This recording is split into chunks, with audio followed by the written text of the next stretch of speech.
హరే కృష్ణ దండత్నామాలు అందరి భక్తులకి స్వాగతం. ఈరోజు మన శ్రీమద్ భాగవతం చర్చలోకి.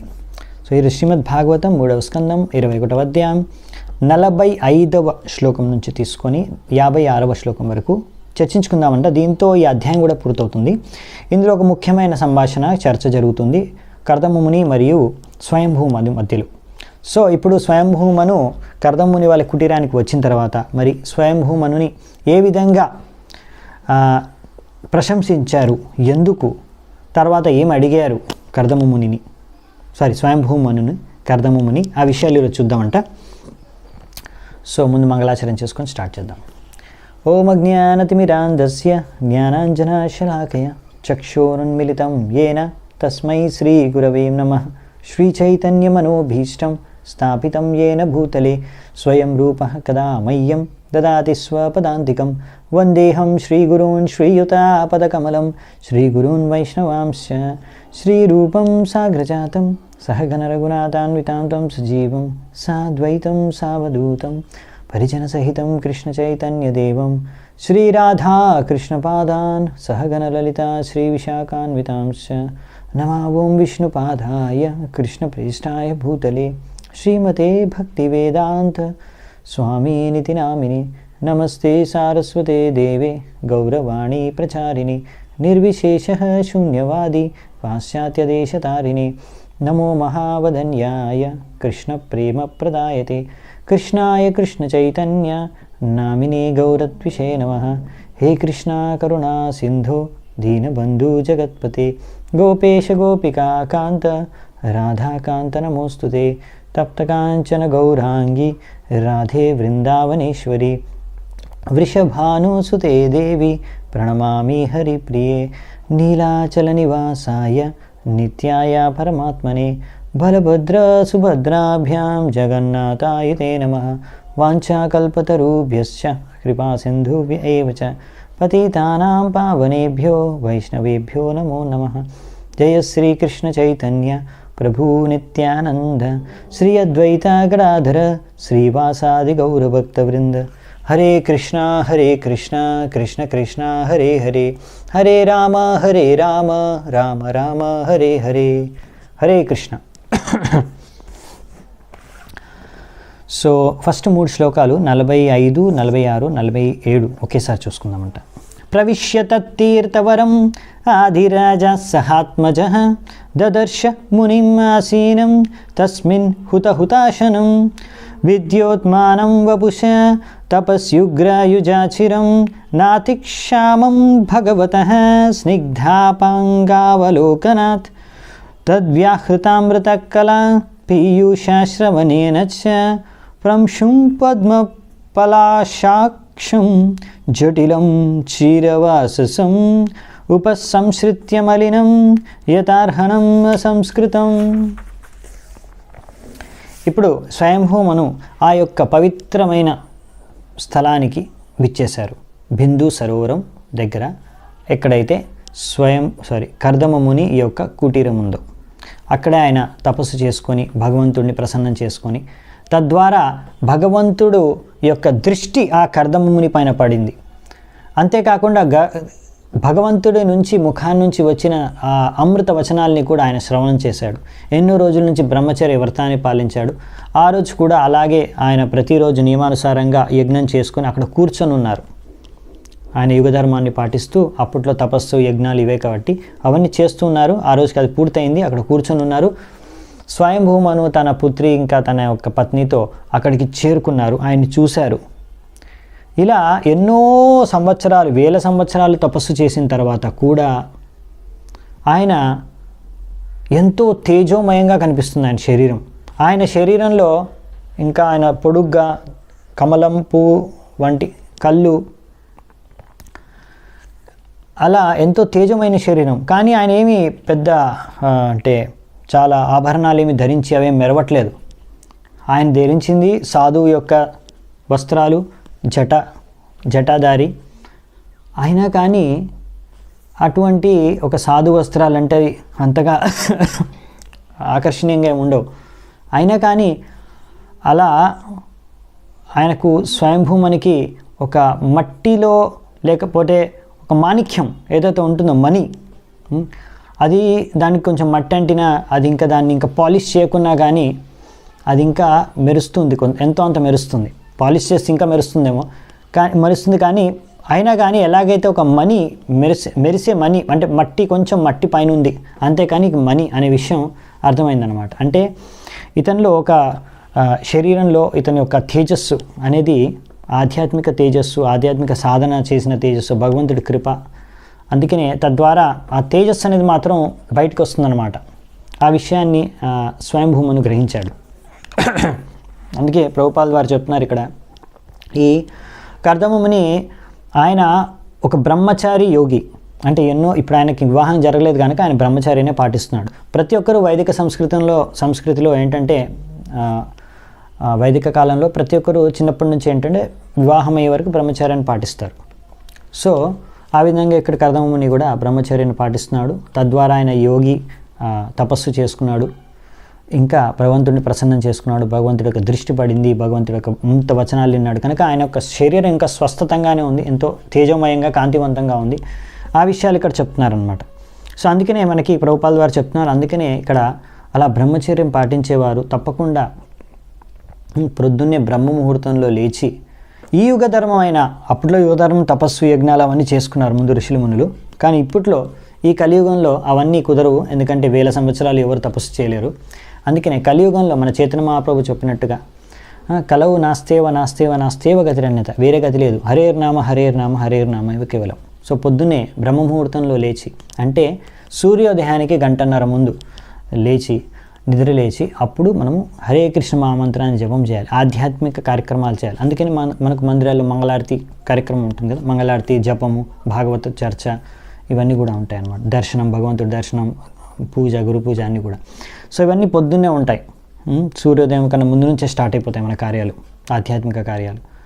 సో ఇవి చాలా ఇంపార్టెంట్ అన్నమాట, అవి చెయ్యాలి. అది యుగధర్మం మనకి. అందులో ముఖ్యమైనది ఏంటంటే హరే కృష్ణ మహామంత్రం జపం చేయడం అనేది. అది మనం పొద్దున్నే బ్రహ్మముహూర్త సమయంలో తప్పకుండా చేయాలి.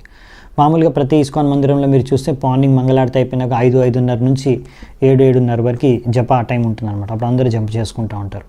సో అది యుగధర్మం, అది ఆ టైంలోనే చేయాలి.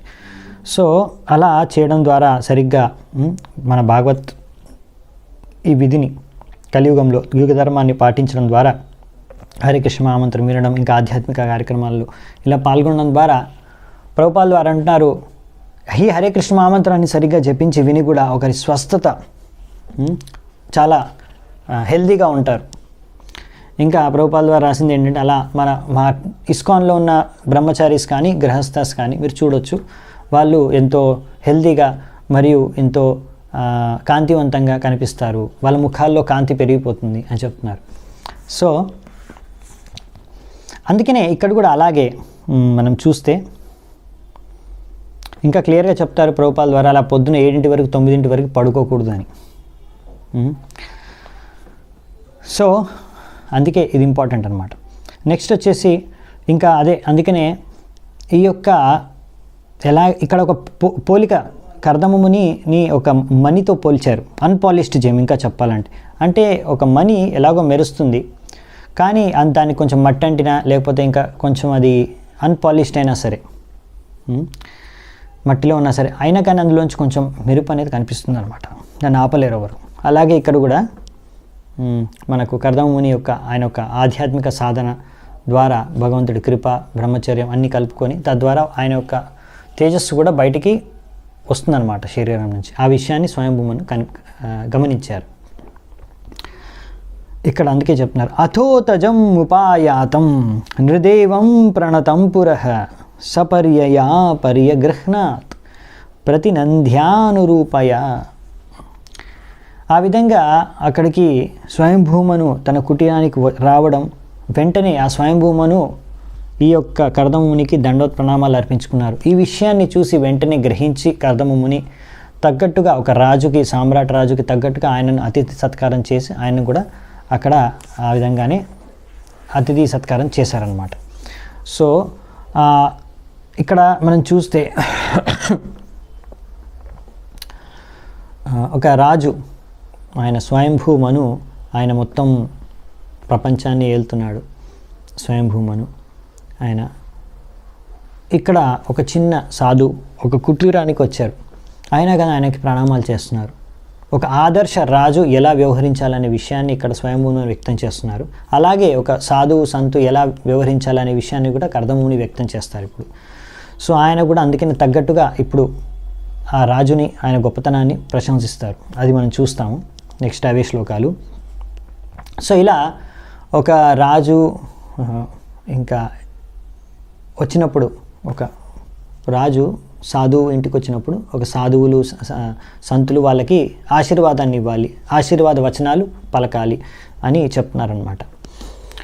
సో ఈ విధంగా ఇప్పుడు నెక్స్ట్ ఏం జరిగింది చూద్దామంట. గృహీతార్హణం ఆసీనం సంయతం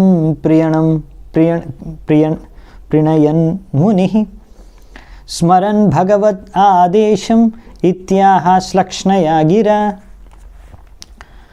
సో ఇప్పుడు స్వయంభూమని చూశారు, కర్దముని నన్ను చూశారనేసి నన్ను అంటే గుర్తుపట్టారు, చూశారు, గ్రహించారు. దాని తర్వాత రాజు కూర్చున్నారు సైలెంట్గా. ఇప్పుడు కర్దమునికి గుర్తు తెచ్చుకుంటున్నాడు భగవంతుడు చెప్పిన వాక్యాలని. ఆయన ఏం చెప్పాడు భగవంతుడు నాకు, కర్దమునికి స్వయంభూమని వస్తాడు, రేపు కాకుండా మరుసటి రోజు ఎల్లుండి వస్తాడు, ఎందుకు వస్తారు, ఏం చేస్తారు, నువ్వేం చేయాలి అనే విషయాన్ని ఆలోచించి ఇప్పుడు దాని ప్రకారంగా ఎంతో మధుర శబ్దాలతో ఇప్పుడు ఈ స్వయంభూమను పలకరిస్తున్నాడు, ప్రశంసిస్తున్నాడు. నూనం చంక్రమణం దేవ సతాం సంరక్షణయాతే వదాయచ్యాసతాం యస్త్వం హరే శక్తిర్హి పాలిని. ఇప్పుడు ఆయన ప్రశంసిస్తున్నాడంటే అదేదో ఏదో పొగడాలనేసి పొగడట్లేదు, సత్యవచనాలనే పలుకుతున్నాడు అనమాట. ఆయన నిజంగా అసలు ఏం గొప్పతనం అయింది, ఆయన బాధ్యతల్ని వర్ణిస్తూ ఆయన ఎలా చక్కగా నిర్వర్తిస్తున్నాడనే విషయాన్ని తెలుపుతూ గుణగానం చేస్తారు, ప్రశంసిస్తున్నారు. మీరు ఇలా ఈ యొక్క బాధ్యత ప్రకారంగా పర్యటిస్తూ మీ యొక్క మొత్తం ప్రపంచాన్ని పర్యటిస్తున్నారు. ఎందుకు అంటే అలా ఎవరైనా దుష్టులుంటే వాళ్ళని సంహరించడానికి, ఇంకా సాధువుల్ని సంరక్షించడానికి, తద్వారా దానికోసమని మీరు ఇలా పర్యటిస్తూ ఉంటారు. అలాగే పర్యటిస్తూ మీరు ఈ విధంగా మీరు పాలన చేయగలుగుతున్నారు. ఎందుకంటే హరే శక్తిర్హి పాలిని, హరి యొక్క శక్తి, పాలన శక్తి మీలో ఉంది కనుక. సో మనువు ఆయనకి హరి యొక్క పాలన శక్తి ఉంటుంది. ఆయన కూడా భగవంతుడి యొక్క అవతారం, శక్తావేశ అవతారం. సో భగవంతుడి యొక్క పాలన శక్తి అనేది మనువులో ఉంటుందన్నమాట. తద్వారా ఆయన సరిగ్గా పరిపాలించగలుగుతాడు. సో అందుకే నేను చెప్తున్నారన్నమాట, అలాంటి భగవంతుడి యొక్క పాలన శక్తి, రక్షించే శక్తి మీ దగ్గర ఉంది అని. సో మామూలుగా సో అందుకనే వదయా చాసతం యస్త్వం, అందుకే మీరు వధించేస్తారు ఎవరైతే అసత్ మార్గంలో దుష్టులు ఉంటారో, నడిచేవారు. అలాంటి దుష్టులని, దుండగుల్ని మీరు వెంటనే క్రిమినల్స్ని వధించేస్తారు, ధర్మాన్ని సంరక్షించడం కోసం, సాధువుల్ని సంరక్షించడం కోసం. సో ఇది క్షత్రియులకి భగవంతుడు ఇచ్చిన అంటే బాధ్యత, వర్ణాశ్రమం ద్వారా వారి బాధ్యతలు అవి. ఎలాగైతే మనకి ఇప్పుడు సొసైటీలో పోలీసులు, ఆర్మీ ఉంటుంది కదా, ఆర్మీ పోలీసులు వాళ్ళు ఏం చేస్తారు, ఎవరైనా శత్రువులు కానీ దుండగులు ఉన్న టెర్రరిస్టులు వాళ్ళని చంపేస్తారు కదా, క్రిమినల్స్ని వాళ్ళని దండిస్తారు కదా. లేకపోతే ఎందుకు వాళ్ళని దండిస్తారు, వాళ్ళకి అధికారం ఎవరు ఇచ్చారు, గవర్నమెంట్, సర్కారు ఇచ్చారు. సర్కారు ఎందుకు అంటే ఎందుకు సమాజంలో శాంతి భద్రతలను నెలకొల్పడానికి అది అవసరం. అంటే సమాజంలో మంచి వాళ్ళని, సాధువులని, ధర్మాత్ములని రక్షించడానికి, సమాజంలో శాంతి భద్రత నెలకొల్పాలంటే అలాంటి దుష్టుల్ని దండించడం, కొంతమంది కొన్నిసార్లు కొన్ని సందర్భాల్లో వాళ్ళని చంపేయడం అనేది అవసరం. సో అటువంటి అవసరమైన హింస రాజులు చేస్తారు, చేయవలసిందే, అది వాళ్ళ కర్తవ్యం. అంతేగాని వాళ్ళు కూడా ఇలా ఎవరైనా క్రిమినల్స్ అంటే ఎవరైనా ఇలాంటి ఏదైనా తప్పు చేసినా, దొంగతనం చేసినా, ఎవరినైనా చంపేసినా అయినా కానీ వాళ్ళని వదిలేయాలి, చంపకుండా వాళ్ళపైన ఏమి యాక్షన్ తీసుకోకూడదు, అది పద్ధతి కాదనమాట. సో క్షత్రియులు అంటే పోలీసులు కానీ ఎవరైతే క్షత్రియ యొక్క జాబ్ చేస్తున్నారో వాళ్ళ యొక్క కర్తవ్యం ఏంటంటే వాళ్ళ అలాంటి వాటిపైన దండన విధిస్తేనే అప్పుడు సమాజంలో శాంతి భద్రత నెలకొల్తాయి అన్నమాట. ఎవరైనా తప్పు చేస్తే వారిని వెంటనే దండించాలన్నమాట, అది క్షత్రియుల యొక్క కర్తవ్యం. అందుకనే అప్పుడప్పుడు వాళ్ళు ఆ ప్రాక్టీస్ కోసం అనేసి, ఎందుకంటే యుద్ధంలో ఎంతోమంది శత్రువుల్ని చంపేసేయాలి కదా, సో అందుకనే అప్పుడప్పుడు వాళ్ళు ప్రాక్టీస్ కోసం అనేసి వాళ్ళకి ఇది ఒకటి అలౌడ్ అనమాట. ఏంటి? వేటాడడం, అడవుల్లోకి వెళ్ళి వేటాడడం, అది వాళ్ళకి దానికి అధికారం ఉంది, అంటే దానికి అనుమతి ఉందన్నమాట. క్షత్రియులకు మాత్రమే, రాజుకు మాత్రమే. సో ఈ విధంగా. కానీ ఈ యొక్క ప్రస్తుతం కలియుగంలో అటువంటి నాయకులు, నేతలు లేరు. అందుకారణంగా అంటే అలా ఎవరైనా తప్పు చేస్తే, అధర్మంగా వ్యవహరిస్తే, అంటే మీరు చూస్తున్నారనుకోండి, సపోజ్ మనకు ఎగ్జాంపుల్ పరీక్షిత్ మహారాజ్, ఆయన చూస్తారు కలిరాజు ఈ యొక్క ఆవుని వధించడానికి, దండించడానికి దండిస్తున్నాడు, వధించడానికి ప్రయత్నిస్తున్నాడు అని తెలుసుకొని వెంటనే ఆయన కత్తి తీస్తారు, తల్వార్, వెంటనే ఆయన దండించడానికి అప్పుడే శిక్షిస్తారు ఆయన అప్పుడే. అది క్షత్రియుడు అంటే. సో వెంటనే, ఎందుకంటే ఆవుని హత్య చేయడం అంటే పెద్ద పాపం, ఘోర పాపం అది. కానీ ఈరోజు మీరు చూస్తే సమాజంలో ఎంతోమంది ఎన్నో ఆవుల్ని, ప్రతిరోజు లక్షలాది ఆవుల్ని మెషిన్లతో చంపేస్తున్నారు, మెషిన్లతో నరికేస్తున్నారు. మెషిన్లు ఉన్నాయి, పెద్ద పెద్ద మెషిన్లు, కసాయిఖానాలో ఎంతో క్రూరంగా చంపేస్తున్నారు. ప్రతిరోజు లక్షలాది ఆవులు చచ్చిపోతున్నాయి, చంపేస్తున్నారు, మర్డర్ చేస్తున్నారు. దాన్ని ఎవరు ఆపట్లేదు. ఎందుకంటే గవర్నమెంటే వాళ్ళకి శాంక్షన్ ఇచ్చేసింది. మీరు చంపుకోండి, ఏం ప్రాబ్లం లేదు, మాకు డబ్బులు కావాలి అంతే, డబ్బులు వస్తున్నాయి చాలు. సిగరెట్లు అమ్ముతున్నారు, సిగరెట్లు అమ్ముకోండి, ఎంత కావాలంటే అమ్ముకోండి, మాకు అవసరం లేదు, మాకు డబ్బులు కావాలి అంతే, డబ్బులు వస్తున్నాయి కదా. మందు దుకాణాలు ఎన్నంటే అని ఓపెన్ చేసుకోండి, ఎందుకు, మాకు డబ్బులు కావాలి, మాకు డబ్బులు వస్తున్నాయి. సో ఇప్పుడు వాళ్ళు ఏంటంటే, నాయకులు కానీ వీళ్ళందరూ కూడా డబ్బులు వాళ్ళకు వస్తున్నాయి చాలు, మేము హాయిగా ఆ డబ్బులు తీసుకొని మంచి విలాసవంతమైన గృహాల్లో ఎంజాయ్ చేసుకుంటూ మనం ఉండొచ్చు.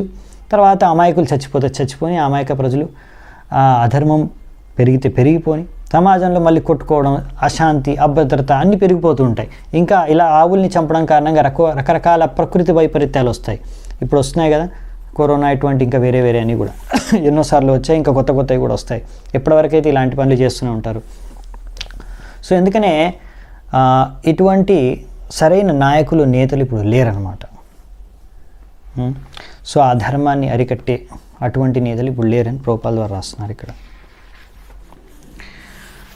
యోర్కేంద్వగ్నేంద్రవాయూనాం యమధర్మ ప్రచేతసాం రూపాణి స్థాన ఆదత్సే తస్మై శుక్లాయతే నమః. అంతేకాకుండా మీరు ఎప్పుడు అవసరం ఉంటే అప్పుడు రకరకాల కర్తవ్యాలు నిర్వర్తిస్తారు, రూపాలను ధరిస్తారు.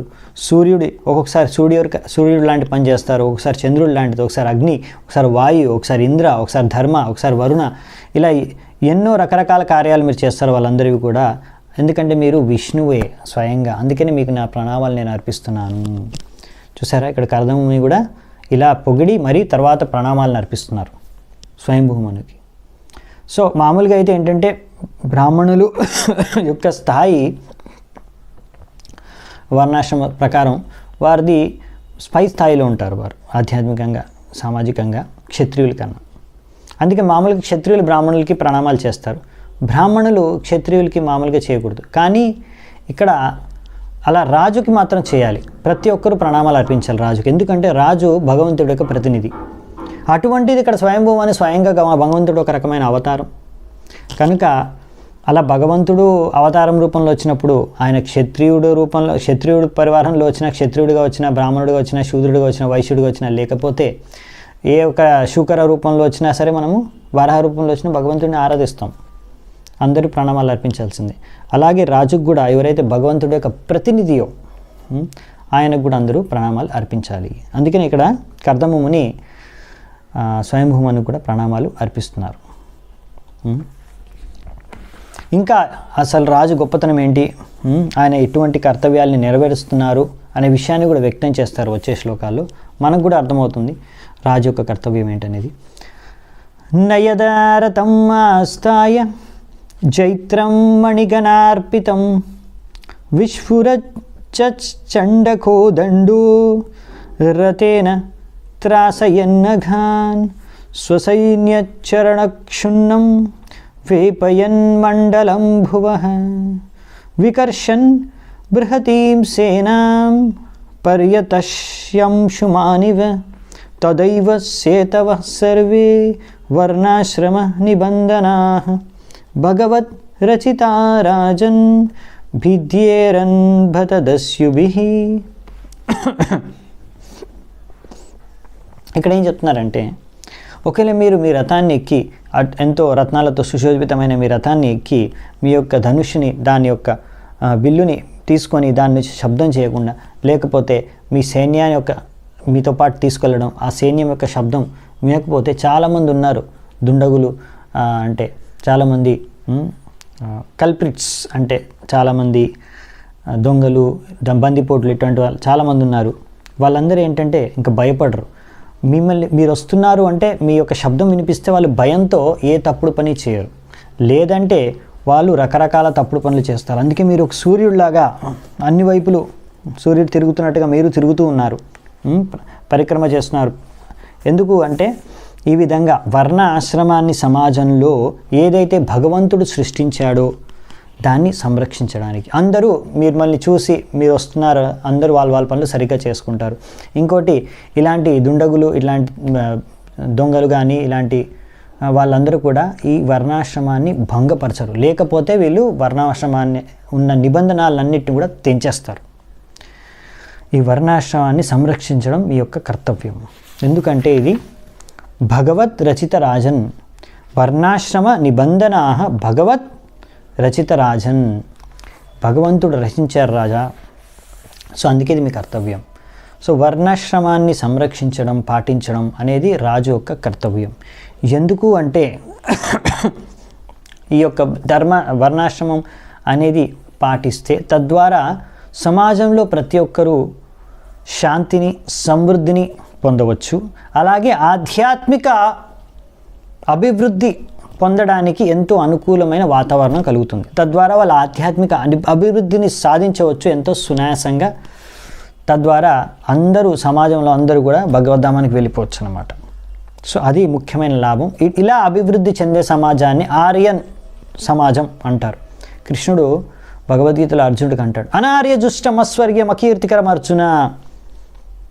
సో అక్కడ ఏమంటున్నారంటే, నువ్వు యుద్ధం చేయనంటున్నావు, అది నువ్వు యుద్ధం చెయ్యను అని అంటున్నావే, ఇది అనార్యుడిలా నువ్వు వ్యవహరిస్తున్నావు. అనార్య జుష్టం, నువ్వు అనార్యుడిలా వ్యవహరిస్తున్నావు. ఆర్యుడు అనే వ్యక్తి ధర్మాన్ని అనుసరించి, నీ క్షత్రియ ధర్మానుసారంగా నువ్వు ధర్మాన్ని రక్షించడం కోసం యుద్ధం చేయాలి, అప్పుడే నువ్వు ఆర్యుడు. ఇలా అనార్యుడిగా వ్యవహరిస్తే నీకు అకీర్తి, నీకేం కీర్తి లభించదు, స్వర్గం లభించదు. అంతేకాకుండా నువ్వు అనార్యుడు అయిపోతావు, ధర్మాన్ని అనుసరించడం వాడివి అయిపోతావు. అందుకనే నువ్వు ఇలా అనార్యుడిగా వ్యవహరించొద్దు అని క్లియర్గా చెప్తారు. సో ఆర్యుడిగా వ్యవహరించడం అంటే వర్ణాశ్రమం ప్రకారం జీవిస్తూ దాని ప్రకారం మీరు దాంతోపాటు ఆధ్యాత్మిక ఉన్నతిని సాధించడం. అది అసలైన ఉన్నతి.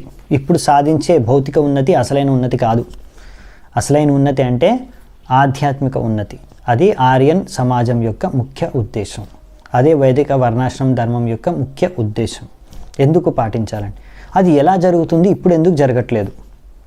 చాలామంది అంటారు కదా, అరే అన్ని సమస్యలన్నీ సమాజంలో ఉండేది ఎందుకు, ఎక్కడ చూసినా జాతివాదం, ఆ జాతి ఈ జాతి ఆ జాతి, ఆ కులం ఈ కులం వాళ్ళు కొట్లాడుకుంటున్నారు, వాళ్ళ కొట్లాటలు, ఈ రాజకీయాలు, వాటిపైన రాజకీయాలు, దీనివల్లనే అన్ని సమస్యలు, అశాంతి, అభద్రత మొత్తం సమాజంలో.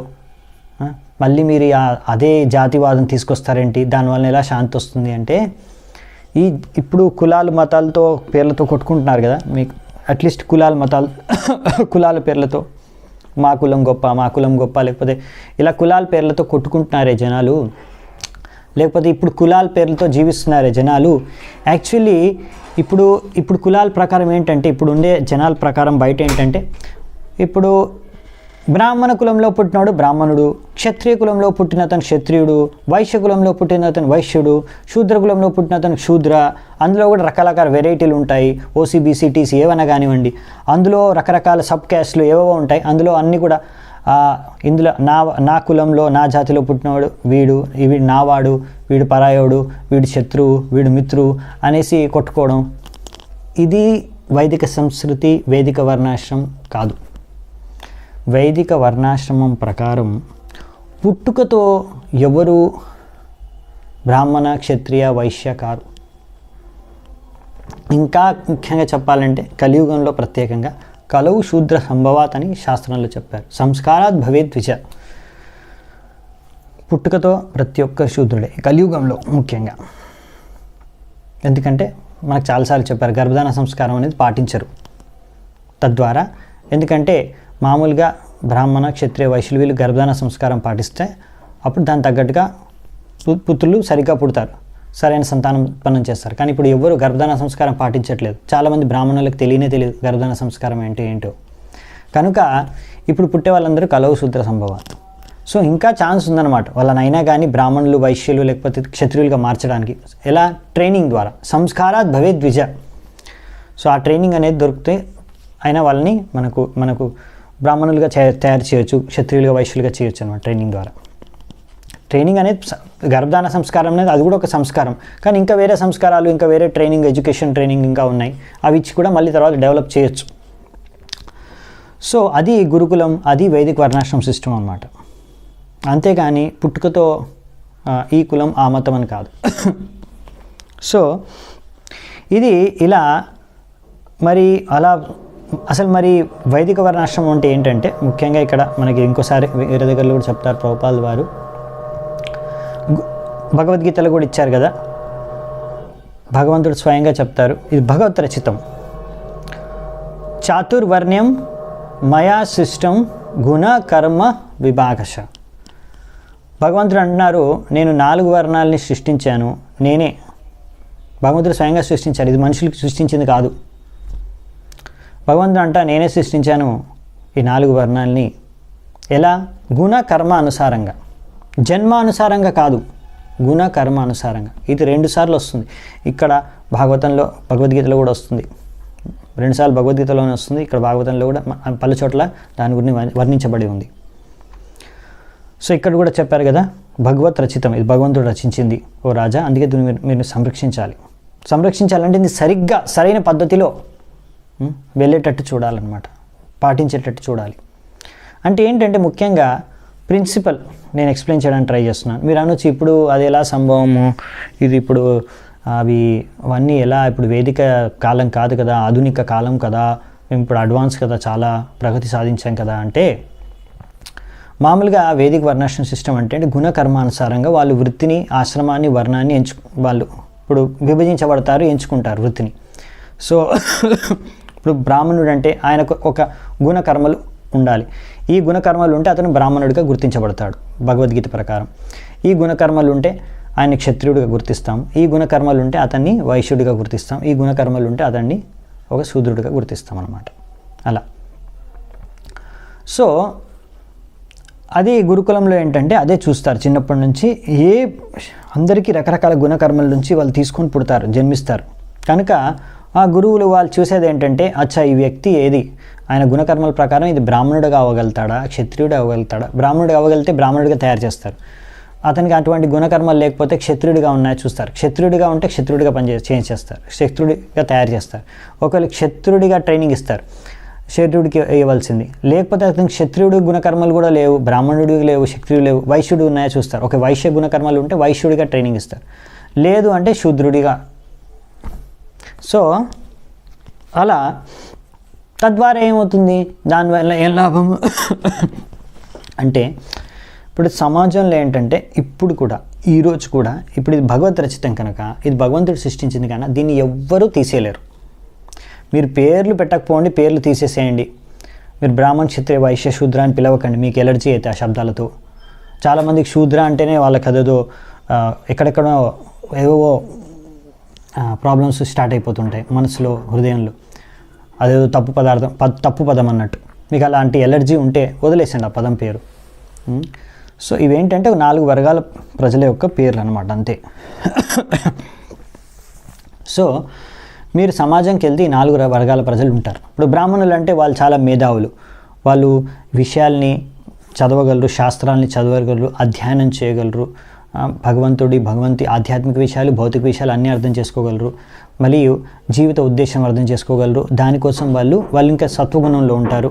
తద్వారా వాళ్ళు ఎంతో చదువుకోగలరు, ఇంకా ఇంకొకరికి చదువు చెప్పగలరు, భగవత్ శిక్షణ ఇవ్వగలరు, మార్గదర్శనం చేయగలరు, ఎంతో జ్ఞానం ఉంటుంది కనుక అందరికీ సరైన మార్గదర్శనం చేయగలరు, సరైన జ్ఞానం భగవద్జ్ఞానం పంచగలరు, ప్రచారం చేయగలరు, భగవంతుడిని ఆరాధించగలరు. ఇవన్నీ వారి అభిరుచులు గుణ కర్మ ప్రకారం అన్నమాట. అదే అలాంటి వారు మీకు కనిపిస్తారు సొసైటీలో. ఈరోజు కూడా టీచర్స్ ఉన్నారు, ఎవరికైతే చదువు చెప్పడం, లేకపోతే అలా భగవంతుని ఆరాధించడం, భక్తిని ఈ విధంగా సత్వగుణంలో నివసించే వాళ్ళు మీకు కొంతమంది కనిపిస్తారు. ఈరోజు కూడా సమాజంలో ఉంటారు, టీచర్స్ ఉంటారు కదా సమాజంలో. అలాగే ఇప్పుడు అంటే టీచర్సు, గైడెన్స్ ఇచ్చేవారు, కౌన్సిలర్సు, లాయర్సు, వీళ్ళందరూ ఒక చెప్పాలంటే ఒక కేటగిరీ అన్నమాట.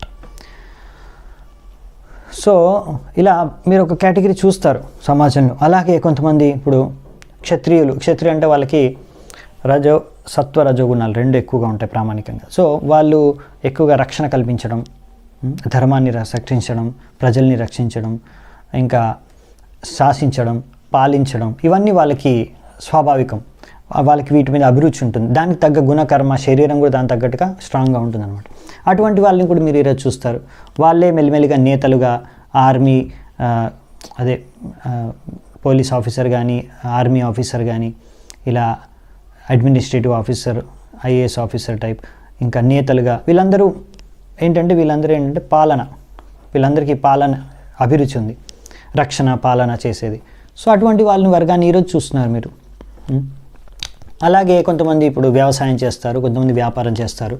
వారికి అలా డబ్బు సంపాదించడం, అలా వ్యాపారం, వ్యవసాయం ప్రాఫిట్స్, అందులో వాళ్ళకి తెలివితేటలు ఉంటాయి. అలాంటి వాళ్ళు మీరు ఇప్పుడు కూడా ఎవరో ఒకరు బయట వ్యాపారం చేస్తున్నారు. సో ఎవరైతే వ్యాపారం చేస్తున్నారో, ఎవరైతే వ్యవసాయం చేస్తున్నారో, వ్యవసాయం మొత్తం బిజినెస్ చూస్తున్నారో వారిని వైశ్యాస్ అంటాం.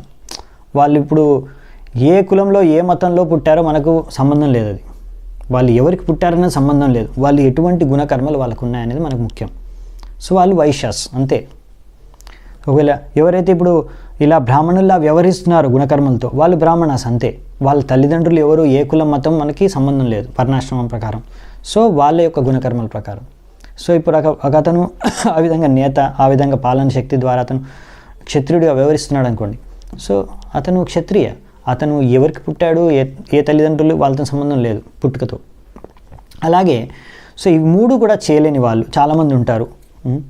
వాళ్ళు ఈ ముగ్గురు కింద ఎక్కడో అక్కడ పని చేస్తారు. ఎందుకంటే వాళ్ళకి అంత సామర్థ్యం లేదు, ఈ మూడు చేసే సామర్థ్యం లేదు. వాళ్ళకి ఏంటంటే ఏదో ఒకటి నేర్చుకుంటారు, ఒక పని, ఆ పని నేర్చుకొని ఆ పని చేసుకుంటారు, డబ్బులు వచ్చేస్తే వాళ్ళకి శాలరీ ఎంతో అంత పేమెంట్ వచ్చేసిందంటే వాళ్ళు హ్యాపీగా ఉంటారు. ఎందుకంటే ఇప్పుడు మీరు చూస్తే బ్రాహ్మణులు, క్షత్రియులు, వైశ్యులు కానీ యాక్చువల్గా అయితే వాళ్ళు ఏంటంటే వేదిక వర్ణాశ్రమం ప్రకారం ఇప్పుడు ఉన్న సిస్టమ్ కొంచెం ఆల్రెడీ డిగ్రేడెడ్ సిస్టమ్, అదే ఇక్కడ రాశారు. కాబట్టి ఇప్పుడున్నది కాకుండా వేదిక వర్ణాశ్రమం సిస్టంలో మీరు చూస్తే బ్రాహ్మణులు ఎప్పుడు వాళ్ళు శాలరీ కోసం వాళ్ళు పనిచేయరనమాట, జీతం కోసం పనిచేసే వాళ్ళు కాదు, వాళ్ళు బ్రాహ్మణాస్. సో వాళ్ళకి ఏంటి అవసరం లేదు. ఎందుకంటే వాళ్ళు మొత్తం వాళ్ళ జీవితాంతం అంతా కూడా వాళ్ళు మిగతా వర్గ ప్రజలందరికీ సేవ చేస్తూనే ఉన్నారు. ఆధ్యాత్మికంగా వాళ్ళకి ప్రగతి సాధించడానికి వాళ్ళకి అన్ని రకాలుగా మార్గదర్శన, జ్ఞానోదయం చేస్తున్నారు కనుక. సో వాళ్ళని క్షత్రియులు సంరక్షిస్తారు, పాలిస్తారు, పోషిస్తారు. ఇంకా సమాజంలో ఉన్న వాళ్ళు వాళ్ళ దగ్గర నుంచి ఎంతో ఉపయోగం కలుగుతున్నారు. వాళ్ళకి బ్రాహ్మణులకి ఏదో ఒకటి దానం చేస్తూ ఉంటారు. సో తద్వారా వాళ్ళకి కావాల్సిన వాళ్ళు ఉపయోగించుకొని భగవంతుడి సేవకు జరిగిందంటే మిగతా అంతా వాళ్ళు కూడా మళ్ళీ ఇంకొకటి దానం చేసేస్తారు. సో అలా అన్నమాట. సో అలా జీవించేది. సో క్షత్రియులు అంతే, వాళ్ళు ఎవరి కింద పనిచేయరు, వాళ్ళే శాసిస్తున్నారు, పాలిస్తున్నారు, వాళ్ళే నేతలు. అలాగే వ్యవసాయం కానీ వైశ్యాస్ ఎవరైతే చేస్తున్నారు, బిజినెస్ చేస్తున్నారో, వ్యాపారం చేస్తున్నారు, వాళ్ళు ఎవరి కింద పనిచేయట్లేదు, వాళ్ళు వ్యాపారం చేసుకొని డబ్బులు సంపాదిస్తున్నారు. ఇప్పుడు వీళ్ళు ముగ్గురు కింద ఎవరో ఒకరు అసిస్టెంట్లు ఉంటారు ప్రతిదానికి. ఇప్పుడు వీళ్ళకి అన్నీ చేసుకునే కార్యాలకి ప్రతిదానికి మీకు లేబర్ కావాలి, రకరకాల లేబర్స్, స్కిల్డ్ లేబర్. ఒక్కొక్కరికి ఒకరు సపోజ్ కంప్యూటర్ ఇంజనీర్ ఉంటారు, అంటే కంప్యూటర్ రిపేర్ చేస్తారు, ఒకరు చెప్పులు రిపేర్ చేస్తాడు. బేసికల్లీ ఏంటంటే ఆ రిపేర్ చేసే స్కిల్ అనమాట అది. సో ఇదంతా ఒక శూద్ర అనమాట. సో ఈ విల్ డూ ద జాబ్, అతనికి ఆ పని చేస్తాడు, దానికి డబ్బులు తీసుకుంటాడు, అయిపోయింది. అది నెల జీతమో ఏదో రకంగానో మనకి జీతమో ఏదో శాలరీ ఏదో పేమెంట్ తీసుకుని దాని మీద బతికేస్తారు అనమాట. సో వాళ్ళ స్కిల్ జాబ్ చేస్తారు, దానికి వాళ్ళకి వేతనం అనేది దొరుకుతుంది అనమాట. సో వాళ్ళు 3 వర్గాల కింద ఎవరి కిందైనా పనిచేయచ్చు, వాళ్ళు చదువుతారు. ఎందుకంటే వాళ్ళకి 3 వర్గాలు చేసే అంత హై లెవెల్ జాబ్స్ వాళ్ళు చేయలేరు, వాళ్ళకి అంత సామర్థ్యం క్షమత లేదు. సో వాళ్ళు ఎక్కడో అక్కడ నౌకర్ అనేది చేస్తారన్నమాట. సో ఇప్పుడు ఉండేది ఏంటంటే సిస్టము, ఎడ్యుకేషన్ సిస్టము. ఇక్కడ ప్రభుపాల్ వారు రాస్తున్నారు, మరి ఇటువంటి వర్ణాశ్రమము ఎంతో ఈ జన్మకు ఆధారం లేని, జన్మతో ఏ సంబంధం లేని వర్ణాశ్రమం ఇప్పుడు మరి ఎందుకు మొత్తం జన్మ ఆధారితంగా మారిపోయింది. క్యాస్ట్ సిస్టమ్, నా కులంలో పుట్టితే నావాడు, అంటే ఈ బ్రాహ్మణ కులంలో పుడితే బ్రాహ్మణుడు అని ఎలా మారిపోయింది ఎందుకు అంటే ఇది ఎక్కువగా మనము ఇది ఇలా మారిపోయింది, డిగ్రేడ్ అయిపోయింది. సో ఒక కారణం ఏంటంటే ఇక్కడ ప్రభుపాల్ వారు ఇస్తున్నారు, ఎక్కువగా మనము ఫారినర్స్, బయట దేశపు ఆచారాలు, వారి యొక్క ప్రచారాల ప్రభావం వలన. ఎందుకంటే వాళ్ళు వర్ణాశ్రమ ధర్మాన్ని పాటించరు, అవునా? ఎందుకంటే ఇప్పుడు ప్రతి ఒక్కరు స్కూల్కి వెళ్తారు, కాలేజ్కి వెళ్తారు. స్కూల్ కాలేజీలో ఏమవుతుందంటే ఇప్పుడు చిన్నప్పటి నుంచి మామూలుగా చాలా మంది దగ్గర చాలా చోట్ల ఫస్ట్ స్టాండర్డ్ నుంచి 10th లేకపోతే కొన్ని చోట్ల 12th వరకు కూడా ఒకటే చదువు అనమాట అందరికీ. ఇప్పుడు బ్రాహ్మణుడు ఉన్నాడు అనుకోండి, అతను చదువుల్లో బాగా ఉంటాడు, బాగా చదువుకుంటాడు, ఫాస్ట్గా చదివేసుకున్నాను అర్థం చేసుకుంటాడు, ఎగ్జామ్లో పాస్ అయిపోతాడు, రాయడంలో చదవడంలో ఫస్ట్ ఉంటాడు కాబట్టి ఎగ్జామ్లో ఫస్ట్ ర్యాంక్ వచ్చేస్తుంది. ఇప్పుడు క్షత్రియుడు ఉన్నాడు అనుకోండి, అతనికి బలం ఉంటుంది, ఫిజికల్ బాడీ బాగుంటుంది. సో అతనికి ఫిజికల్ యాక్టివిటీస్ ఎక్కడైనా లేకపోతే అటువంటి రక్షణ. సో అతనికి ఏంటంటే చదువులో అంత ఇంట్రెస్ట్ కొంచెం ఉండొచ్చు, ఉండకపోవచ్చు. సో అలాగే కొంతమందికి ఆర్ట్స్లో ఇంట్రెస్ట్ ఉండొచ్చు, మ్యూజిక్ కానీ, ఆర్ట్ కానీ, స్పోర్ట్స్ కానీ. సో ఒక్కొక్కరికి ఒక్కో దాంట్లో అభిరుచి ఉంటుందన్నమాట. సో వాళ్ళు ఏంటంటే ఆ అభిరుచుల్లో వాళ్ళు కనుక వాళ్ళకి ట్రైనింగ్, శిక్షణ దొరికిందనుకోండి, వాళ్ళు పెద్ద పెద్ద సెలబ్రిటీలు అయిపోవచ్చు, అవునా? పెద్ద పెద్ద క్రికెటర్ అయిపోవచ్చు, లేకపోతే పెద్ద మ్యూజిషియన్ అయిపోవచ్చు, పెద్ద ఆర్టిస్ట్ అయిపోవచ్చు, పెద్ద సెలబ్రిటీ అయిపోవచ్చు. వాళ్ళు కంపల్సరీ క్లాస్లో, స్కూల్లో, కాలేజీలో ఫస్ట్ ర్యాంక్ ఉండాల్సిన అవసరం లేదు వాళ్ళు. సో అలా ఒక్కొక్కరు, కానీ వాళ్ళని కూడా ఇప్పుడు అలాంటి అన్ని రకాల మనుషులని ఎవరు ఫస్ట్ ర్యాంక్ వస్తే, ఇప్పుడు science, maths, social, maths, physics ఏవో ఉన్నాయి సబ్జెక్ట్స్, తెలుగు, హిందీ, ఇంగ్లీష్ అన్నీ ఏవైనా. సో అవిట్లో అన్ని సబ్జెక్టులో ఎవరికైతే ఎక్కువ మార్కులు వస్తాయో వాడే బుద్ధిమంతుడు. సరిగ్గా బట్టి కొట్టి సరిగ్గా రాయలేవాడు, వాడికి బుద్ధి లేదు, తెలివి లేనోడు అన్నగా మనం సమాజంలో గుర్తిస్తామే, అది తప్పు పద్ధతి. అవును, అతనికి సైన్స్, సోషల్, మ్యాథ్స్, హిందీ అవి చదవడానికి ఇష్టం లేదు, చదవంటే ఆయనకి ఇంట్రెస్ట్ లేదు, కానీ అతనికి స్పోర్ట్స్లో అతను ఎక్స్పర్ట్స్, బాగా ఆటలు ఆడగలడు, లేకపోతే అతనికి మ్యూజిక్ బాగా వచ్చు, లేకపోతే అతనికి ఏదైనా వేరే కుకింగ్ బాగా వచ్చు, లేకపోతే ఏదైనా వేరే స్కిల్ బాగా వచ్చు అతనికి. సో కానీ అతనికి ఇలా జడ్జ్ చేయడం ఇది తప్పు. సో గురుకులంలో ఏంటంటే చూస్తారన్నమాట చిన్నప్పటి నుంచి, ఓకే వీడు బ్రాహ్మణుడు, సో బ్రాహ్మణుడు ట్రైనింగ్ ఇచ్చేస్తారు. వీడు క్షత్రియుడికి ఇవ్వాల్సిన ట్రైనింగ్ ఇస్తారు. వీడు వైశ్యకి ఇవ్వాల్సిన ట్రైనింగ్ ఇస్తారు. శూద్రకి ఇవ్వాల్సిన ట్రైనింగ్ ఇచ్చేస్తారు. సో చిన్నప్పటి నుంచే అది గురువు గమనించి వాళ్ళకి ఆ రకంగా ట్రైనింగ్ ఇస్తారనమాట. కానీ ఇప్పుడు అలాంటి లేదనమాట. ఇలా ఇప్పుడు ఏంటంటే అందరికీ ఒకే రకమైన ట్రైనింగ్ ఇచ్చేసి ప్రాబ్లం అయిపోతుంది. సో కొంతమంది ఏంటంటే చదువులో ఉత్తీర్ణ వాళ్ళకు బాగానే ఉంది, పర్వాలేదు, చదువులో బాగా చదువుకున్న వారికి, మిగతా వాళ్ళందరికీ ప్రాబ్లం.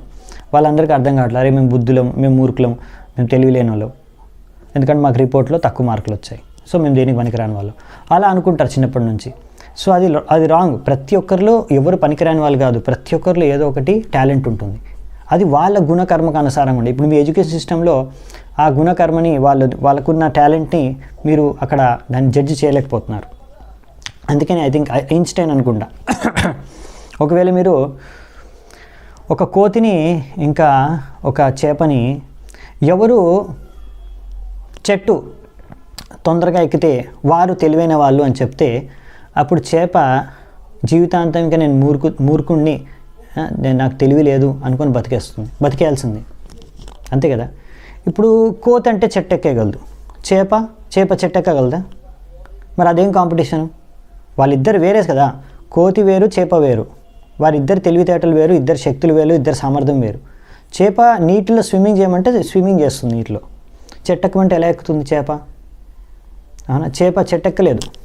ఎవరు చెట్టు ఎక్కగలదు? కోతి చెట్టు ఎక్కగలదు. సో కోతికి చెట్టు ఎక్కడం ఈజీ, అది ఎక్కేస్తుంది. అది తెలివైంది, చేపకు తెలియలేదంటే అది తప్పు కదా. సో అది ఈవెన్ సైంటిస్ట్ ఐన్స్టైన్ కూడా అన్నాడు. సో మన ఎడ్యుకేషన్ సిస్టమ్ అలా ఉందని ఆయనే చెప్పాడు. సో ఆయన గుర్తించాడు. సో మీరు చూస్తారు చాలా గొప్ప గొప్ప సైంటిస్టు, పెద్ద పెద్ద సెలబ్రిటీలు స్కూల్లో 10th క్లాస్ ఫెయిల్ అయిన వాళ్ళు కూడా ఉన్నారు. మరి అంత పెద్ద సైంటిస్ట్గా, అంత పెద్ద సెలబ్రిటీస్గా, వాళ్ళు స్పోర్ట్స్ మ్యానే కావచ్చు, ఏ స్టారో కావచ్చు సెలబ్రిటీస్, ఎలా అయ్యారు? చదువుల్లో మరి వాళ్ళు అంత బాగలేరే. సో అది తల్లిదండ్రులు గుర్తించాలి. ఇప్పుడున్న సిస్టంలో గడబడి ఉంది. సో ఇప్పుడున్న ఎడ్యుకేషన్ సిస్టమ్ ఏంటంటే గుర్తించట్లేదు ఆ విషయాన్ని.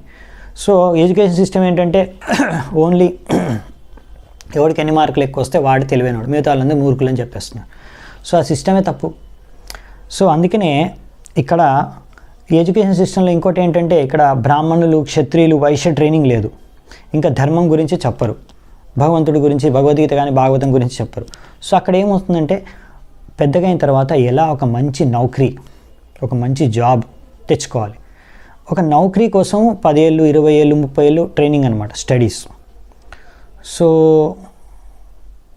ఒక నౌకర్గా తయారు చేయడం అంటే అది బేసికలీ శూద్ర ట్రైనింగ్. అందుకనే ఇప్పుడు ఉన్న ట్రైనింగ్ అంతా, ఈ సిస్టమ్ అంతా శూద్ర ట్రైనింగ్ సిస్టమ్ అనమాట. ఇంకా ప్రభుపాల్ వారు అంటారు ఈ స్లాటర్ హౌస్ అని, కసాయిఖానాలు ఇవన్నీ స్కూల్స్, కాలేజ్. ఎందుకు అంటే ఇక్కడ ధర్మం గురించి చెప్పట్లేదు, వారిని సంస్కారం గురించి చెప్పట్లేదు, వారికి ఎటువంటి బ్రాహ్మణ, క్షత్రియ, వైశ్య ట్రైనింగ్ ఇవ్వట్లేదు, అందరినీ శూద్రులుగా మార్చేస్తున్నారు.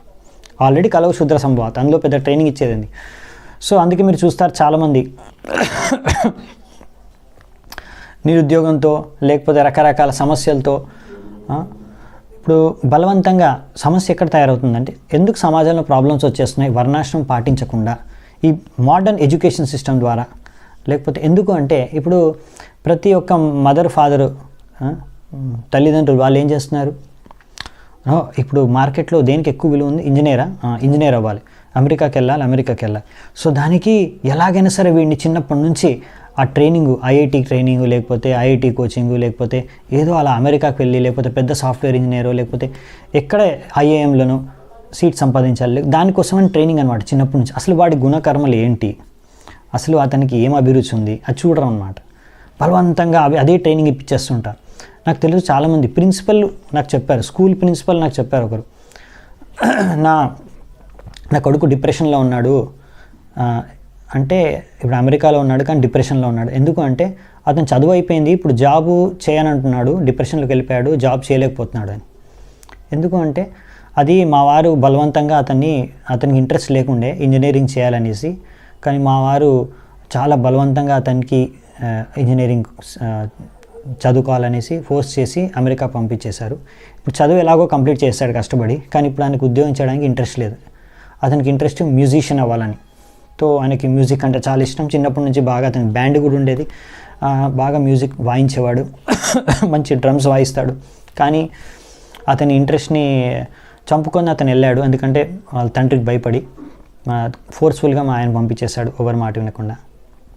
సో ఇప్పుడు అతను డిప్రెషన్లో వెళ్ళిపోయి ఇప్పుడు సూసైడ్ చేసుకునే పరిస్థితిలో ఉన్నాడు. సో నేను వెళ్ళాలి వెంటనే అనేసి 1 నెల రోజులు లీవ్ పెట్టుకొని వెళ్ళింది అనమాట స్కూల్కి ప్రిన్సిపల్. అది పరిస్థితి, స్కూల్ ప్రిన్సిపల్ పరిస్థితి అదండి. మీరేమనుకుంటున్నారు? మరి మీ పిల్లల్ని స్కూల్కి పంపిస్తున్నారు. అటువంటి స్కూల్ ప్రిన్సిపల్స్ నాకు తెలుసు. ఇంకో స్కూల్ ప్రిన్సిపల్ ఏమో వాళ్ళ కూతురికి డ్రగ్స్ అడిక్ట్ అయిపోయింది అనమాట, రకరకాల మెంటల్ ప్రాబ్లమ్స్ వచ్చేసాయి. దాని తర్వాత మీరు కొంచెం వచ్చి ఒక ప్రార్థన చేయండి మా కోసం, మా కూతురు కోసం, మెంటల్ పరిస్థితి బాగోలేదు, మీరు వచ్చి మా ఇంట్లో కొద్ది కీర్తన చేయండి అని ప్రిన్సిపల్ మమ్మల్ని వేడుకుంటున్నారు. ఎందుకంటే వాళ్ళు సరైన శిక్షణ వాళ్ళ కూతురు వాళ్ళ కొడుకే ఇవ్వలేకపోతున్నారు. సో మీరేమనుకుంటున్నారు? నేను చెప్పేది వీళ్ళు టాప్ స్కూల్స్, చాలా పెద్ద స్కూల్ ప్రిన్సిపల్స్ వీళ్ళు, ఏదో చిన్న చిన్న స్కూల్స్ కూడా కాదు. సో మీరేమనుకుంటున్నారు? ఇప్పుడున్న ఎడ్యుకేషన్ సిస్టమ్ పర్ఫెక్ట్ అనా? స్కూల్ ప్రిన్సిపలే వాళ్ళ కూతురికి కొడుక్కి సరైన మార్గదర్శనం, సరైన శిక్షణ ఇవ్వలేకపోతున్నారు, వాళ్ళ సమస్యలను వాళ్ళు తీర్చుకోలేకపోతున్నారు. మీ పిల్లలకి సరైన భవిష్యత్తును వాళ్ళు తీర్చిదిద్దగలరా? సో అందుకనే మీరు ఆలోచించాల్సిన విషయం ఇది. సో సమాజంలో ఎందుకు ఇలాంటి సమస్యలు ఉన్నాయంటే, ఇప్పుడు ఆ అబ్బాయికి కానీ అమ్మాయికి కానీ ఆ ఫీల్డ్ ఇంట్రెస్ట్ లేదు, లేకపోతే ఆ ఫీల్డ్లో ఆ గుణకర్మలు లేవు, అయినా కానీ బలవంతంగా ట్రైనింగ్ ఇచ్చేసి ఫోర్స్ఫుల్గా పంపించేశారు. ఇప్పుడు వాళ్ళు అక్కడ కష్టాలు, స్ట్రెస్ వచ్చేస్తుంది. ఇప్పుడు వర్ణాశ్రమం ఏంటంటే వాళ్ళ గుణకర్మ అనుసారంగా వాళ్ళు పనిచేసుకుంటున్నారు కదా, వాళ్ళకి స్ట్రెస్ ఉండదు. ఎందుకంటే వాళ్ళకు ఎక్స్పర్టైజ్ ఉంది, ఎందుకంటే ఆ ఫీల్డ్ వాళ్ళకి వాళ్ళు ఇష్టంతో చేస్తున్నారు, వాళ్ళు ఇష్టంతో ఆ పని చేస్తున్నారు కనుక వాళ్ళకి అందులో కష్టం కనిపించదు. ఇంకోటి ఎంతో సునాయాసంగా చేసేస్తారు, ఇంకా టెన్షన్ ఉండదు, శాంతి ఉంటుంది, మనశ్శాంతి. తద్వారా ఏంటంటే ఎంత పనైనా వాళ్ళ టైం వాళ్ళకి కావాల్సిన విధంగా వాళ్ళని కంప్లీట్ చేసుకొని మిగతా సమయంలో వాళ్ళు భగవంతుడి గురించి ఆలోచించగలరు, భగవంతుడి గురించి భక్తి చేసుకోగలరు. దానికోసం వాళ్ళ సమయాన్ని వాళ్ళు కేటాయించగలరు. ఎందుకంటే వాళ్ళకు వాళ్ళ వృత్తి కోసం, వాళ్ళ దినచర్య కోసం, వాళ్ళ పనుల కోసం, వాళ్ళ జాబ్ కోసం, వాళ్ళ బిజినెస్ కోసం వాళ్ళకి కంగారు పడాల్సిన అవసరం లేదు. ఎందుకంటే ఎలా చేసుకోవాలో వాళ్ళకి తెలుసు. ఎందుకంటే వాళ్ళ గుణ కర్మ వృత్తి అనుసారంగానే వాళ్ళు వృత్తి చేస్తున్నారు. అదనమాట అడ్వాంటేజ్. వర్ణాశ్రమ సిస్టమ్ అంటే అది మెయిన్గా. అంటే వాళ్ళ గుణకర్మానుసారంగా వాళ్ళు శిక్షణ వృత్తి ఎంచుకున్నారనుకోండి, అప్పుడు వాళ్ళు ఏంటంటే చాలా ఎక్స్పర్ట్గా వాళ్ళ మెటీరియల్ లైఫ్, భౌతిక జీవితాన్ని వాళ్ళు ఈజీగా వాళ్ళు సింప్లిఫై చేసుకొని ఈజీగా బతికేయచ్చు. తద్వారా వాళ్ళకి చాలా సమయం దొరుకుతుంది. దాన్ని మనం భగవత్ చింతన, భక్తిని అవలంబించుకోవడానికి ఉపయోగించుకోవచ్చు అన్నమాట. భక్తి మార్గాన్ని అనుసరించడానికి ఉపయోగించుకోవచ్చు. కానీ ఇప్పుడు ఏమవుతుందంటే చాలామంది చూడండి, యూత్ వాళ్ళు స్ట్రెస్ అనమాట. 10th క్లాస్ వచ్చేసిందంటే అమ్మో, ఇప్పుడు చిన్నప్పుడు చాలామంది క్లాసెస్ వస్తారు, భగవద్గీత క్లాసు, శ్లోకాలు నేర్చుకుంటారు చిన్నగా ఉన్నప్పుడు పిల్లలందరూ.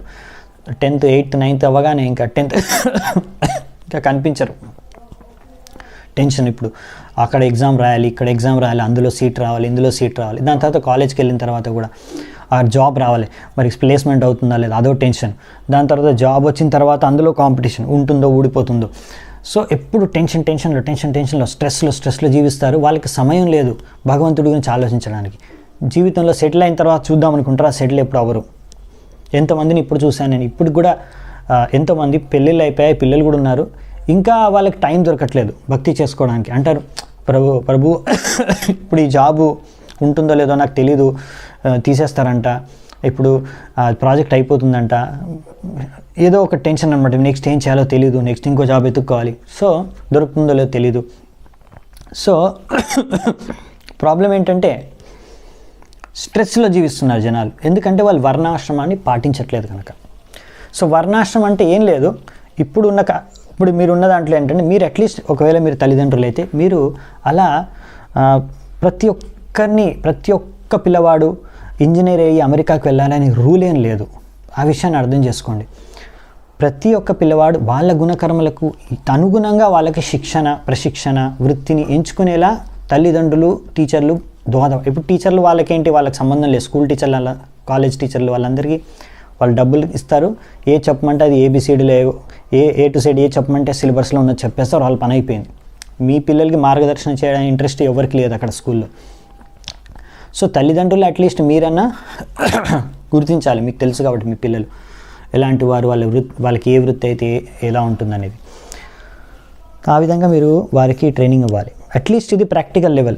ఇంకా చెప్పాలంటే మీరు ఇంకో విషయం కూడా ఏంటంటే, మనకి ధర్మాన్ని గురించి కానీ భాగవత్ శిక్షణ కానీ మనకు స్కూల్లో కాలేజీలో ఇవ్వరు కాబట్టి అవి కూడా నేర్పించాలి, అది కూడా బాధ్యత ఉంది. సో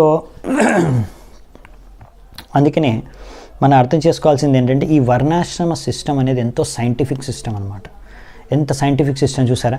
అదే ఈ ఫారెన్ ఇప్పుడు మన ఎడ్యుకేషన్ సిస్టమ్ అనేది అది భారతీయ సంస్కృతికి సంబంధం లేదు. ఇది బ్రిటిష్ సిస్టమ్, ఈ బ్రిటిష్ వాళ్ళు ఇచ్చిన సిస్టమ్, ఎస్టాబ్లిష్ చేసిన సిస్టమ్ ఇది ఎడ్యుకేషన్ సిస్టమ్. అందుకే ఇది వర్ణాశ్రమం వాళ్ళకు తెలియదు, వాళ్ళు పాటించేవారు కాదు. అటువంటి సిస్టమ్ని పాటిస్తున్నాం కాబట్టి ఇంకా డిగ్రేడేషన్ అనేది జరుగుతూ పోతుంది అనమాట. మన సంస్కృతి సభ్యతను మనం పాటించట్లేదు. ఎందుకంటే ఇప్పుడు మన గురుకులాలు పీకేసాం, ఇప్పుడు ఈ అందరు స్కూళ్ళకే పంపిస్తున్నారు. ఇప్పుడు గురుకులం పెట్టినా దానికి ఎవడు జాయిన్ అవ్వడు, ఎవరో తక్కువ మంది వస్తారనమాట, చాలా తక్కువ మంది. సో అందుకనే ఇప్పుడు ఇన్ని రకాల సమస్యలు సమాజంలో ఉన్నాయి. అదే వర్ణాశ్రమం పాటిస్తే సమాజంలో ఉన్న సమస్యలన్నీ వెళ్ళిపోతాయి అన్నమాట. ఒకవేళ ఇప్పుడు అందరూ వాళ్ళ యొక్క వృత్తి వాళ్ళ ప్రకారం వాళ్ళు చేసుకుంటే ఇంకా వాళ్ళకి ఎటువంటి టెన్షన్ అనేది తక్కువ ఉంటుంది మామూలు కన్నా. సో ఇంకా ఎక్కువ మనకు సమయం అయిపోతుంది, అందుకే మనం దీన్ని కంప్లీట్ చేద్దామంట.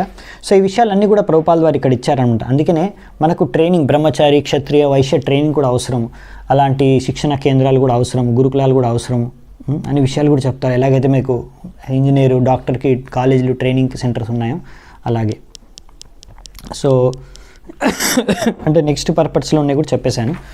సో లాస్ట్ పర్పస్ నేను చెప్తాను కొంచెం అప్పుడు వచ్చినప్పుడు.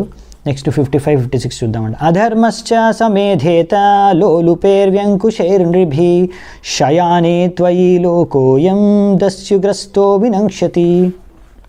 అందుకే ఇక్కడ చెప్తున్నారు అనమాట, మీరు కనుక ఇలా పర్యటించడం మానేస్తే, ఇలా ధర్మాన్ని రక్షించడం కోసం పర్యటించడం మానేస్తే అప్పుడు ఇటువంటి దుండగులు, ఇటువంటి అధర్మీలు పెరిగిపోతారు. వాళ్ళందరూ అమాయక ప్రజల్ని హింసిస్తారు, దోపిడీ చేసుకుంటారు, డబ్బు ఆశకి వాళ్ళందరి దగ్గర నుంచి వాళ్ళందరి దగ్గర నుంచి దొంగతనం చేసుకుంటారు. తద్వారా ఏంటంటే మొత్తం ఈ సమాజం అంతా వినాశనానికి గురవుతుంది. అందుకని మీరు వర్ణాలని, ఆశ్రమాల్ని రక్షించడం చాలా ముఖ్యమని. సో అందుకే ప్రభుపాల్ వారు రాశారు చూడండి, ఈ పర్పట్ స్టార్టింగ్ వెళ్ళాను బికాజ్ ద సైంటిఫిక్ డివిజన్, ఇది సైంటిఫిక్ అనమాట. ఇప్పుడు ఎడ్యుకేషన్ సిస్టమ్ అనేది సైంటిఫిక్ కాదు. ఇప్పుడు బయట సిస్టమ్ అనేది, ఆధునిక సిస్టమ్ అనేది సైంటిఫిక్ కాదనమాట. సైంటిఫిక్, వైజ్ఞానికం ఇది వర్ణాశ్రమం, సైంటిఫిక్ సిస్టమ్. సో అందుకనే ప్రభుపాద అంటున్నారు, అందుకే ఇప్పుడు శాంతి, సమృద్ధి అనేది లేదు సమాజంలో, ఎందుకంటే వర్ణాశ్రమం అనేది పాటించట్లేదు కనుక. ఇప్పుడు ఇంకా చెప్పాలంటే ప్రభుపాద వారు రాస్తున్నారు ఇక్కడ, ఆయనే రాశారు, నేనేం వేరే చెప్పట్లేదు, నేను నాన్నే ఎక్స్ప్లెయిన్ చేస్తున్నాను మీకు, ఎక్స్ప్లెయిన్ చేయడానికి. ఒకవేళ బ్రాహ్మణ క్షత్రియ పరివారంలో పుట్టారు, నేను బ్రాహ్మణ అని చెప్పుకుంటున్నారు, కానీ వాళ్ళు చేసే పని శూద్రుడి పని. ఎందుకు అంటే సిస్టమ్ అలా ఉంది. ఇప్పుడు ఎడ్యుకేషన్ సిస్టమ్లో వేసారంటే నౌకరుగానే అవుతాడు కదా, నౌకరీ వెళ్ళాలి కదా, మళ్ళీ నౌకరీ తెచ్చుకుంటాడు. బ్రాహ్మణ పుత్రుడైనా, క్షత్రియ పుత్రుడైనా, వైశ్య పుత్రుడైనా అందరూ కూడా. నా దగ్గరకు ఒకతను వచ్చి చెప్పాడనమాట, ఒకతను తండ్రి బాధపడుతున్నాడు, అరే మా అబ్బాయిని నేను అది ఇంజనీర్ చేపిద్దాం అనుకుంటున్నాను, కానీ చదువుల్లో అంత ఎక్స్పర్ట్ లేడు, నా బిజినెస్ చేస్తాను అంటున్నాడు, ఇంకా మరి చదువులు సరిగా అవ్వట్లేదు, అందుకే నేను ఇంకా నా బిజినెస్ ఎలాగా ఉంది ఆ బిజినెస్ చేస్తున్నాడు. నేను అన్నాను, మీరు ఏం బిజినెస్ చేస్తున్నా అంటే, మరి బట్టల బిజినెస్ చేస్తున్నాం అంటే, ఎంత సంపాదిస్తున్నా అంటే, లక్షల్లో సంపాదిస్తాం ప్రతి నెల అంటే. నేను అదే బెటర్ కదా, మీ అబ్బాయి ఇలా బిజినెస్ చేసుకొని లక్షల్లో సంపాదించుకుంటాడు ప్రతి నెల, అక్కడ వెళ్ళి ఎందుకు అక్కడ జాబ్ కోసమని, నౌకరీ కోసమని కొట్టుకొని, తర్వాత నౌకరీ ఎప్పుడు ఉంటుందో తెలియక అంత కష్టపడి ఒక నౌకరీ చేయడం, అది దానికన్నా మీరు ఆల్రెడీ ఇక్కడ మీరు వ్యవసాయం చేస్తున్నారు, వ్యాపారం చేస్తున్నారు, అది బెస్ట్. మీరు ఎందుకు బాధపడుతున్నారు, మీ అబ్బాయి చదువుల్లో ఇంజనీర్ అవ్వలేకపోతున్నాడు, చదువుల్లో అంత ఉత్తీర్ణుడు అవ్వలేకపోతున్నాడు, బిజినెస్ చేయగలుగుతున్నాడు కానీ బిజినెస్ బాగా చేస్తాడు, మరి ఎందుకు కంగారు మీకు? సో చాలా తల్లిదండ్రులు అనుకుంటారు, అరే మావాడు వ్యాపారం చేస్తున్నాడు, మావాడు చదువు ఇంజనీర్ అవ్వట్లేదు అని బాధపడుతున్నారు. బాధపడాల్సిన అవసరం లేదు. ఒకవేళ అతను వ్యాపారం చేస్తే అది ఇంకా మంచిది, ఎందుకంటే వ్యాపారం అంటే వైశ్య వృత్తి, అది బెటర్ దెన్ శూద్ర సోషల్ స్టేటస్ పైన. ఎందుకంటే అలా ఆ విషయాన్ని మనం గ్రహించాలన్నమాట, ఆ విషయాన్ని అర్థం చేసుకోవాలి. అంతేగాని ఇలా ఇప్పుడు జరిగేది ఏంటంటే, పేరుకే బ్రాహ్మణ పుత్రుడు, కానీ ఆయన బ్రాహ్మణుడు అంటాడు, కానీ ఆయనకు భగవద్గీత, భాగవతం ఏమీ రాదు, శాస్త్రాల గురించి ఏమీ తెలియదు, చేసే పని శూద్రుడి పని చేస్తారు, మళ్ళీ బ్రాహ్మణుడు అంటారు. అలాంటి వాళ్ళు బ్రాహ్మణ కాదు, అలాంటి వాడు శూద్రుడే, బ్రాహ్మణుడు కాదనమాట. అదే మన వర్ణాశ్రమ ధర్మం చెప్పేది. అతాపి పృచ్ఛే త్వాం వీర యదర్థం త్వం మిహాగతః తద్వయం నిర్వ్యలీకేన ప్రతిపద్యామహే హృద. సో ఇవన్నీ మీ ధర్మాలు, దీనికోసం మీరు చేస్తున్నారు, పర్యటిస్తున్నారు, అవన్నీ కరెక్టే. అయినా నేను మిమ్మల్ని అడగాలనుకుంటున్నాను, మీరు ముఖ్యంగా ఈరోజు నా కుటీరంకు రావడానికి ఏదో ముఖ్యమైన కారణం ఉండే ఉంటుంది, మీరు తప్పకుండా తెలియజేయండి. నేను నిస్సంకోచంగా చెప్తున్నాను, ఇది మీ కార్యం, ఏ కార్యం కోసం అయితే మీరు వచ్చారో దాన్ని మనం నెరవేరుద్దామంట. సో ఇప్పుడు ఫైనల్గా అడుగుతున్నారనమాట, మీరు దేనికోసం వచ్చారో, ఏదో ముఖ్యమైన కారణం అయి ఉంటుంది, లేకపోతే మీరు నా దగ్గరికి ఎందుకు వస్తారు, నా కుటీరంలోకి, కనుక ఆ కార్యం గురించి మీరు చెప్పండి, తప్పకుండా మన ఇద్దరం కలిసి నిస్సంకోచంగా నెరవేరుస్తామని చెప్తున్నారు. ఆఫ్కోర్స్ కర్దమునికి భగవంతుడు చెప్పేశారు, కానీ ఇప్పుడు ఆయన స్వయంభూముని తరఫు నుంచి కూడా విని దాని ప్రకారం ముందుకెళ్దాం అనుకుంటున్నారు. సో ఈ విధంగా బ్రాహ్మణుడు, క్షత్రియుడు ఇద్దరు కలిసి సమన్వతంతో జీవిస్తారు సమాజంలో. క్షత్రం ద్విజత్వం దాన్ని అంటారు. క్షత్రం ద్విజత్వం అంటే క్షత్రియుడు, బ్రాహ్మణుడు ఇద్దరు కలిసి కూడా ఈ విధంగా సమాజం ఉన్నతి చెందుతుంది, సమృద్ధి చెందుతుంది.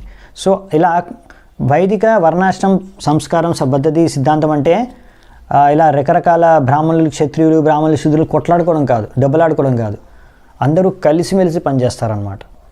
సో ఇక్కడ బ్రాహ్మణుడు, ఇక్కడ ఉదాహరణ ఇచ్చారు ప్రభుపాల్ వారు దీనికే, బ్రాహ్మణుడు క్షత్రియుడిగా. ఇప్పుడు క్షత్రియులు ఇలా బ్రాహ్మణుల దగ్గరకు వస్తారు, వాళ్ళ దగ్గర నుంచి సలహా తీసుకుంటారు, వాళ్ళ దగ్గర నుంచి జ్ఞానాన్ని పొందుతారు, వాళ్ళ దగ్గర నుంచి మార్గదర్శనాన్ని పొందుతారు.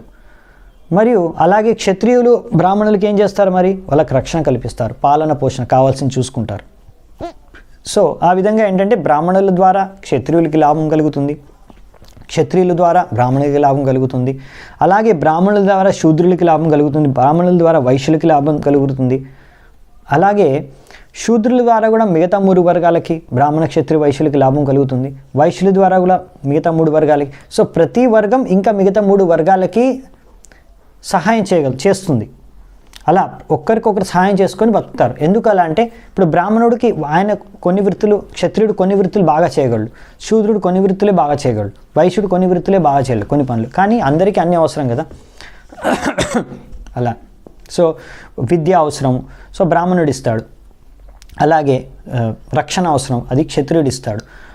ధనం ధాన్యం అవసరం, అది వైశ్యుడు ఇస్తాడు. ఏం చేయాలా పని చేయాలన్నా మీకు ప్రతిదానికి లేబర్ కావాలి. సో అది శూద్రుడు తన సామర్థ్యాన్ని అక్కడ వినియోగిస్తారు. సో ఈ విధంగా అన్నిటికీ అందరూ ఇలా హెల్ప్ చేసుకొని కోఆపరేషన్తో బతికేది వర్ణాశ్రమ ధర్మం. తద్వారా ఏమవుతుందంటే ఇప్పుడు నాకు వచ్చింది నేను చేస్తాను, నాకు రాంది నా దగ్గర లేనిది మిగతా వర్గాల వాళ్ళు నాకు హెల్ప్ చేస్తారు. తద్వారా నాకు టెన్షన్ తీసుకోవాల్సిన అవసరం లేదు. నేను ఆధ్యాత్మిక ప్రగతి గురించి ఆలోచించవచ్చు. ఆధ్యాత్మిక ప్రగతి చేయడం అనేది సునాయాసంగా అయిపోతుంది అన్నమాట. అది ముఖ్యమైన ఉద్దేశం. సో వేదిక వర్ణాశ్రమం యొక్క ముఖ్యమైన ఉద్దేశం ఏంటంటే ఆధ్యాత్మిక ప్రగతి ఎంతో ఈజీగా చేసుకోవచ్చు అని. సో ఇక్కడ మనం ముగిద్దామంటే ఈ అధ్యాయం కూడా ముగుస్తుంది ఇక్కడ. ఈరోజు పెద్దగా అయిపోయింది క్లాసు. చాలా చాలా ధన్యవాదాలు. శ్రీ ప్రభుపాద్ కీ జై. ग्रंथराज श्रीमद् भागवतम की जय. समवेत गौर भक्त वृंद की जय. निताय गौर सितनाथ प्रेमानंदे हरि हरि बोल.